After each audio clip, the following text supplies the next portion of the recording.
മാത്രമല്ല COP30 അടുത്ത വർഷം ബ്രസീൽ വെച്ചാണ് നടക്കാൻ പോകുന്നത്. പല വികസ്വര രാജ്യങ്ങളും പറയുന്നൊരു കാര്യം ബില്യണിലല്ല ട്രില്യണിൽ കിട്ടിയാൽ മാത്രമേ സാമ്പത്തിക നഷ്ടപരിഹാരം ഇതിലൂടെ പരിഹരിക്കാൻ സാധിക്കൂ എന്നുള്ളതാണ്. കാലാവസ്ഥാ മാറ്റവുമായി ബന്ധപ്പെട്ട ചർച്ചകളിൽ ഏറ്റവും കൂടുതൽ ഉയർന്നു വന്നൊരു കാര്യം പാരമ്പര്യേതര ഊർജ്ജ സ്രോതസ്, അതായത് റിന്യൂവബിൾ എനർജി കൂടുതൽ ശക്തിപ്പെടുത്തണം എന്നുള്ളതാണ്. പല രാജ്യങ്ങളും റിന്യൂവബിൾ എനർജിക്ക് വലിയ പ്രാധാന്യം കൊടുക്കുന്നുമുണ്ട്.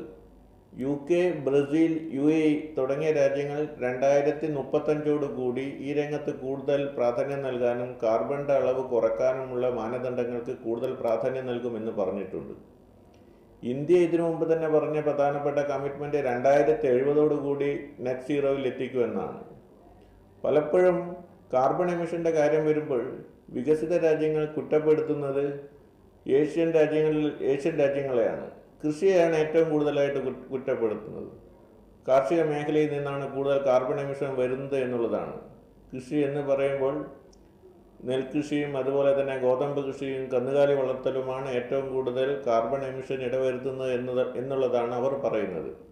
പക്ഷേ നമ്മൾ നോക്കിക്കഴിഞ്ഞാൽ വ്യവസായ മേഖലയിലൂടെ വികസിത രാജ്യങ്ങളിലുള്ള കാർബൺ എമിഷൻ്റെ അളവ് തുലവും കൂടുതലാണ്.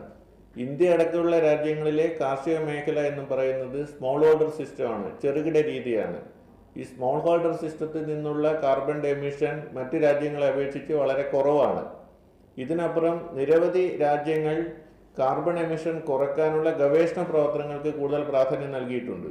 അത് കന്നുകാലി വളർത്തലിലും കൃഷിയിലുമൊക്കെ കാർബണും ഹരിതഗൃഹ വാതകങ്ങളുടെ അളവ് എത്രത്തോളം കുറയ്ക്കാം, അത് ആഗോള താപത്തെ എത്ര കുറയ്ക്കാൻ സഹായിക്കും എന്നതുമായി ബന്ധപ്പെട്ട പ്രശ്നങ്ങൾ നടന്നുകൊണ്ടിരിക്കുകയാണ്.